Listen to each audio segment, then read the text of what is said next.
Next কালারটা দেখতে পাচ্ছেন হোয়াইট কালারের মধ্যে, হোয়াইট লাপুরা কারা আছে, হোয়াইট লাভার যারা হোয়াইট পছন্দ করেন তারা কিন্তু এই ড্রেসটা অবশ্যই নিয়ে নেবেন। দেখেন নেকের ডিজাইনটা খুবই সিম্পল করে একটা ডিজাইন করে দেওয়া আছে, দেন এখানে পাইপিং করে দেওয়া আছে, এখানে খুবই সুন্দর ডলার ওয়ার্ক করে দেওয়া আছে, আর এগুলো এমব্রয়ডারি করে সুন্দর সুন্দর কিন্তু ছোট ছোট ফুল করে দেওয়া আছে এমব্রয়ডারি করে। এটা মেজেন্ডা কালারের একটা টিপটপ একটা অংশ থাকতেছে ড্রেসটার ভিতরে, মাশাআল্লাহ অনেক সুন্দর।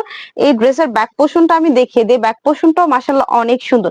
এই ড্রেসগুলো পেতে হলে কিন্তু আমাদের ইনবক্সে মেসেজ করে ফেলবেন দ্রুত দ্রুত, কারণ স্টক সীমিত। সো এই ড্রেসগুলো আমাদের ইনবক্সে মেসেজ করতে নাম ঠিকানা এন্ড ফোন নাম্বার দিয়ে অর্ডারটা কনফার্ম করে ফেলবেন। এ হচ্ছে দোপাট্টাটা, দোপাট্টাটা দেখতেই পাচ্ছেন নামাজি চওড়া একটা দোপাট্টা পেয়ে যাবেন। দেন ট্রাউজারটা আমি দেখিয়ে দিচ্ছি, ট্রাউজারটা খুবই সুন্দর করে এটার সাথে মানে অ্যাডজাস্ট করে ট্রাউজারটা দেওয়া হয়েছে। ট্রাউজারের কালারটা খুবই সুন্দর একটা কালারের মধ্যে পেয়ে যাচ্ছেন, দেন এটা লং থাকবে 40 মধ্যে, খুবই সুন্দর। এই ডিজাইনের ড্রেসগুলো দ্রুতই অর্ডার করতে আমাদের ইনবক্সে মেসেজ করে ফেলবেন নাম ঠিকানা এন্ড ফোন নাম্বার দিয়ে। পুরো বাংলাদেশে ক্যাশ অন ডেলিভারিতে আমরা দিয়ে থাকি। ঢাকার ভেতরে ডেলিভারি চার্জ 80 টাকা, ঢাকার বাইরে 150 টাকা। ভালো থাকবেন, আল্লাহ হাফেজ।